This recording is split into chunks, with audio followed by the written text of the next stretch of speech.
अस्सलाम वालेकुम। मैं हूं Rizwan Afsar. Chief justice of Pakistan justice Qazi Faez Isa यहाँ पर एक्सटेंशन ना मिलने की वजह से परेशान है। एक्सटेंशन ना होने की वजह से वो शदीद तरीन परेशानी के अंदर मुब्तला है, आग बगोला है, बड़े गुस्से में है, दिल मिला गए हैं। और इस गुस्से का इजहार उन्होंने केस के अंदर किया भी। उन्होंने ना सिर्फ हुकूमत के ऊपर एक बड़ा ताबड़तोड़ किस्म का हमला किया, हुकूमत के ऊपर गर्जे बरसे, बल्कि वो इस्टेब्लिशमेंट के ऊपर भी गर्जे बरसे और जर्नलों को आड़े हाथों लिया। ये पहली मरतबा हुआ है कि काजी फाइज ईसा चीफ जस्टिस बनने के बाद इस तरह के रूप में नज़र आए। उनको अब नज़र आ रहा है, उनको अब पता लग गया है, उनको अब समझ आ गई है और उन तक इंफॉर्मेशन भी पहुंच गई है।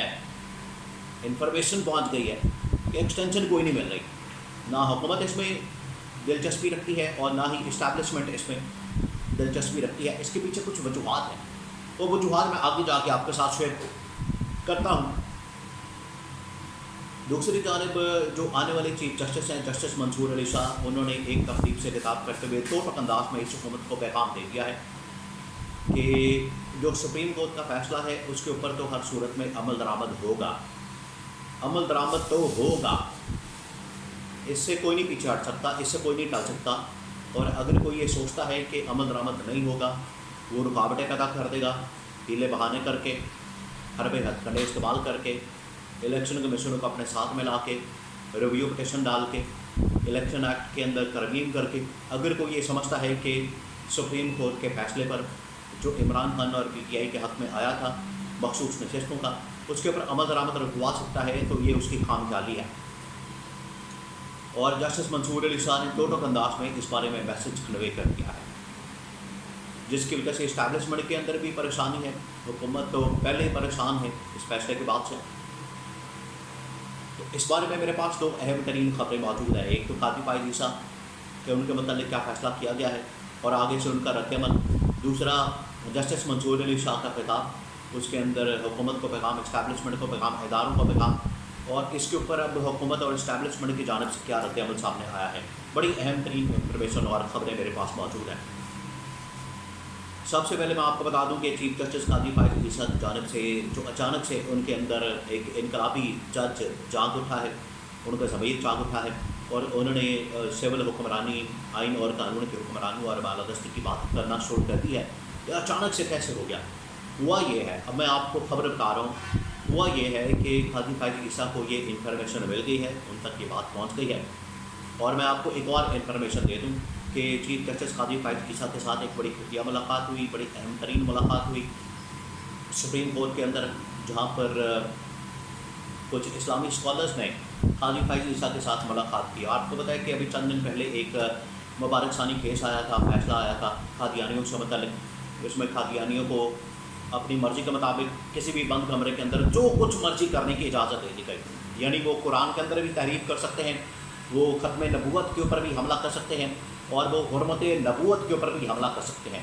तो ये कोई पाकिस्तानी या मुसलमान बर्दाश्त नहीं कर सकता कि आप अलैहिस्सलाम की, आप सल्लल्लाहु अलैहि वसल्लम की हुर्मत के ऊपर, उनकी ख़त्म नबूवत के ऊपर या कुरान के ऊपर कोई किसी किस्म का हमला किया जाए। वो ये जो फ़ैसला आया, अब इसमें सेंसिटिविटी बहुत ज़्यादा है। काजी फाइज ईसा का जो फ़ैसला है, हुकूमत इसमें इधर से TLP वाले ने एक बयान जारी कर दिया, पीर ज़हीरुल हसन शाह ने, कि काजी फाइज ईसा की सर की कीमत 1 करोड़ रुपये है। अब हुकूमत को समझ नहीं आ रही काजी फाइज ईसा का दिफा करें या इधर ख़त्म नबूवत का या हुर्मत रसूल का दिफा करें, उनको समझ नहीं आ रही, वो तो फंस गए हैं। और इस्टेब्लिशमेंट की जानिब से भी ये फ़ैसला किया गया कि अब काजी फाइज ईसा की उनके तन्हाई का शिकार हो गए हैं। काजी फाइज ईसा उस कमेटी के अंदर भी नंबर गेम खो बैठे हैं, जो 3 रुकनी कमेटी है। ये अब अकेले रह गए हैं, 2 जज एक तरफ हैं, एक जज चीफ जस्टिस एक तरफ है। यहाँ भी वो अपनी अक्सरियत खो बैठे हैं और फुल कोर्ट के अंदर भी काजी फाइज ईसा की अक्सरियत चली गई है। और जो 8-5 की रेशो से फैसला आया था मखसूस नशिस्तों के मामले पर, उसमें आप देखें कि काजी फाइज ईसा 5 वाले जजेस के अंदर हैं और उधर जहाँ 8 जजेस हैं उसमें जस्टिस मंसूर अली शाह लीड कर रहे हैं। तो यहाँ से आप अंदाज़ा कर सकते हैं कि काजी फाइज ईसा इस वक्त अक्सरियत खो चुके हैं جس کی وجہ سے اسٹیبلشمنٹ نے ان کے اوپر مزید کام کرنے سے، مزید ان کے اوپر پیسہ لگانے سے، انویسٹمنٹ کرنے سے یا وقت ضائع کرنے سے انکار کر دیا ہے کہ مزید ان کے اوپر کام نہیں ہو سکتا. اور حکومت کو بھی یہ مشورہ دیا گیا ہے کہ آپ ان کے اوپر اپنا سارا انحصار کرنا چھوڑیں اور جسٹس منصور علی شاہ کے ساتھ اور اگلے جو 2-3 اور ججز ہیں جو چیف جسٹس بن سکتے ہیں ان کے ساتھ اپنے تعلقات ٹھیک کریں تاکہ معاملات آگے بڑھ سکیں.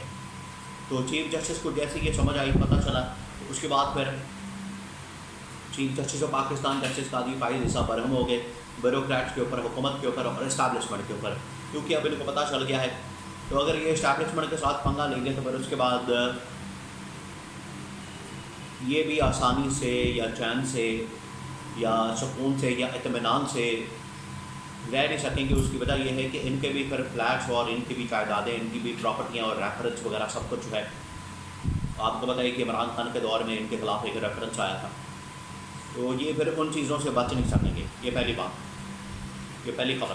دوسری خبر یہ ہے کہ جسٹس منصور علی صاحب ایک تقریب سے خطاب کرتے ہوئے 2 ٹک انداز میں اس حکومت کو وارننگ دی ہے، خبردار کیا ہے کہ سپریم کورٹ کے فیصلے کے اوپر ہر حال میں عمل درآمد ہوگا. اور یہ جو عمل درآمد کا اعلان کیا گیا جسٹس منصور علی شاہ کی جانب سے، یہ آپ کو پتہ فیصلہ ہے مخصوص نشستوں کا. مخصوص نشستوں کے فیصلے کے اوپر حکومت، election commission of Pakistan, Noon league, peoples party نہیں چاہتے کہ عمل درآمد ہو. اسی وجہ سے یہ کبھی قوانین لاتے ہیں، کبھی قانون لاتے ہیں، کبھی ترمیم لاتے ہیں، کبھی حربے ہتھ کنڈے استعمال کیے جاتے ہیں، کبھی الیکشن کمیشن کے تھرو ریویو پٹیشن ڈالتے ہیں، خود بھی ریویو پٹیشن میں چلے گئے. لیکن جسٹس منصور علی شاہ نے کہا کہ پہلے عمل درآمد ہوگا اور ڈیٹیل ججمنٹ آ جائے گی، ہو سکتا ہے اس ہفتے آ جائے یا پھر ستمبر کے پہلے ہفتے میں آ جائے. یہ بھی اب میں آپ کو خبر دے رہا ہوں. تو آنے کے بعد پہلے عمل درآمد ہوگا، عمل درآمد کا معاملہ آگے چلے گا. اس کے بعد پھر یہ ریویو پٹیشن اور الیکشن ایکٹ کے مطابق ترمیم جس کو پی ٹی آئی نے چیلنج کر رکھا ہے، تو یہ معاملہ آگے بڑھنے والا نہیں ہے. اور جسٹس منصور علی شاہ کے آتے ساتھ ہی آپ کو بتایا کہ حالات بالکل بدل جانے ہیں. ہو سکتا ہے کہ قاضی فائز عیسیٰ جاتے جاتے اگر ان کی نون لیگ کے ساتھ نہیں بن رہی تو ان کے خلاف کیس کھول کے چلے جائیں 8 فروری کا 2024 کا انتخابات کا، تاکہ یہ حکومت فارغ ہو جائے. حالانکہ چیف جسٹس قاضی فائز عیسیٰ نے یہ 3 سیٹیں ان کو واپس کر دی ہیں نون لیگ والوں کو. تو ابھی بھی قاضی فائز عیسیٰ نے سگنل دیا کہ ابھی بھی امید ہے، لیکن حکومت اب کچھ نہیں کر سکتی، اسٹیبلشمنٹ اب کچھ نہیں کر سکتی، کیونکہ جو فیصلہ کر لیا گیا ہے ادھر حکومت کی جانب سے اور خاص طور پہ اسٹیبلشمنٹ کی جانب سے ان کو پتہ لگ گیا ہے. قاضی فائز عیسیٰ 3 سیٹوں کی بجائے 300 سیٹیں بھی ان کو دے دیں گے، کوئی فائدہ نہیں ہونے والا. قاضی فائز عیسیٰ نے تو اپنی طرف سے بھرپور کوشش کر لی ہے. جاتے جاتے ایک بات پھر انہوں نے ایکسٹینشن کے لیے بات کر دی ہے 3 نشستیں واپس کر کے، لیکن اب کچھ نہیں ہونے والا. اب اس کے اوپر اسٹیبلشمنٹ بھی شدید ترین آگ بگولا سمجھ چکی ہے اور حکومت بھی سمجھ چکی ہے. جسٹس منصور علی شاہ نے ایسا بانسر مارا کہ اس نے قاضی فائز عیسیٰ کو کلین بولڈ کر دیا ہے.